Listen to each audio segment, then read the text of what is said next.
Most players know the pentatonic scale, but almost nobody talks about this move hidden right inside it. It will really open things up for you and get you out of the box. And once you see it, you'll never look at pentatonics the same way again.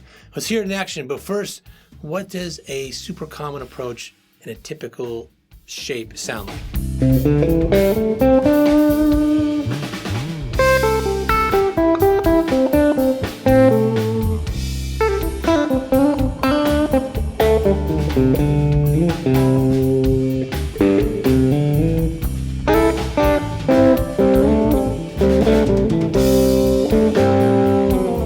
So when most people think of a major pentatonic, they think about this shape right here, or something like it, right? And really, it's all you need to play just, yeah, great music. That's it right there. But, you know, to kind of push things a little further, you can do something like the diagonal pentatonic, which would be taking this spot right here, then this one here, and then over here,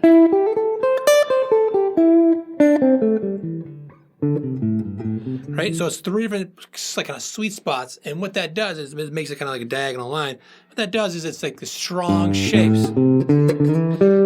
You know, I say strong fingers because you're just playing these two fingers, and it's just the same shape, these two frets, over and over, right?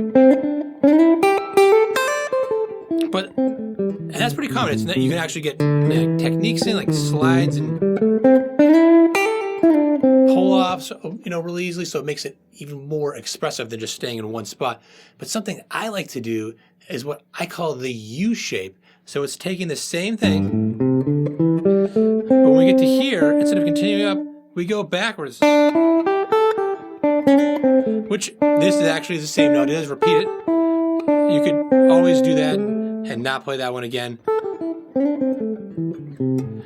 So it ends up being exactly two frets apart, and it's just instead of going up, you're going down that way.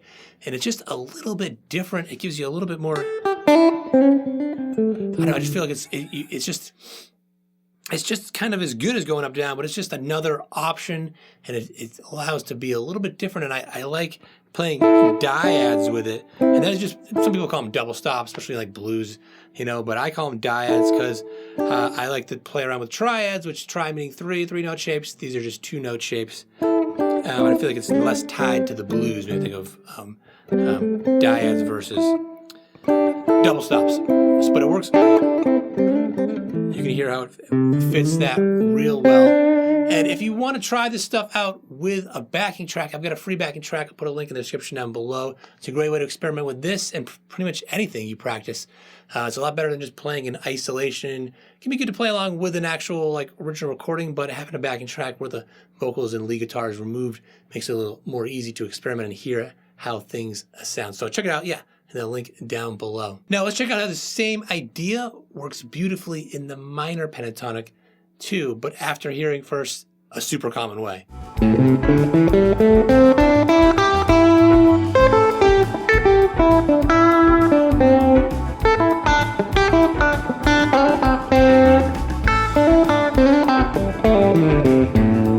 So that was an A minor, and if you don't know already, that's the same as C major. So I might have noticed it was like, oh, it's the same notes, same spot, and everything I was doing, because it's what they call the relative major, relative minor.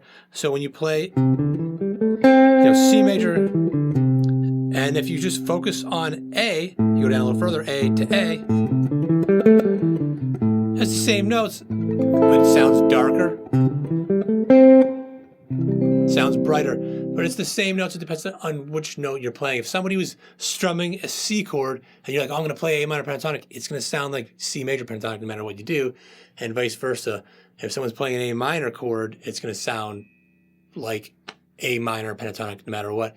But I just wanted to throw that out there and highlight that this works for both situations. And again, if you want a track to practice this stuff, there's a link in the description down below. And this is, you know, it's a great new approach. But at the end of the day, what really turns ideas into music are your ears. And if you have well-trained ears, every kind of move you learn, pentatonic or otherwise, becomes more easily turned into something that sounds musical. So if you want to take that In the next level, check out this video here. I'll show you a simple way to train your ears that actually works, especially for guitar players.